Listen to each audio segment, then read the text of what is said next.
ஓவரா ப்ரமோஷன் பண்ணி, over hype பண்ற படம்லாம் வர வர நல்லாவே இருக்கிறது இல்ல.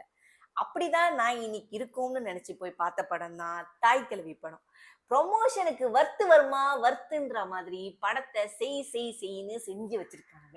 இந்த படம் பார்க்கும்போது உங்களுக்கு எப்படி இருக்கும்னா, ஏன் அப்பத்தா, ஏன் அம்மாச்சி இப்படிதான் இருக்கிறாங்கன்ற அளவுக்கு இருக்கிற படம் தான் இந்த தாய் கிழவி. என்ன அடாவடி ரவுடிசனம் பண்ற ஒரு பாட்டி, ஊருக்குள்ள வட்டி காசு குடுத்துட்டு வச்சிருக்காங்க. ஊரும் புள்ளைங்க எல்லாம் சேர்ந்து இது எப்படா மண்டைய போடும் சொத்தை பிரிக்கலாம்னு நினைக்கும் போது திடீர்னு ஒரு ட்விஸ்ட் அடிச்சு பசங்க என் அம்மா காப்பாத்தியே ஆகணும்டா அப்படின்னு இறங்குறது தான் இந்த கதையோட தலைமை. அதை ஏன் காப்பாத்துறாங்க, எதுக்கு ட்விஸ்ட், என்னத்துக்கு வேணும் அப்படின்றது தான் இந்த கதையோட முடிவு. அவங்க அம்மாவை ஏன் காப்பாத்தணும்னு நினைக்கிறாங்க, அதுல என்ன இருக்கு அப்படின்னா அதுக்கு நீங்க தியேட்டர்ல போய் பாருங்க. இந்த படத்துல எல்லாமே இருக்குங்க. காமெடிக்கு காமெடி, சென்டிமெண்ட்டுக்கு சென்டிமெண்ட், எமோஷனுக்கு எமோஷன் அவ்வளவும் இருக்கு. இது ரொம்ப நம்மளுக்கு ரொம்ப ரிலேட்டான படம்.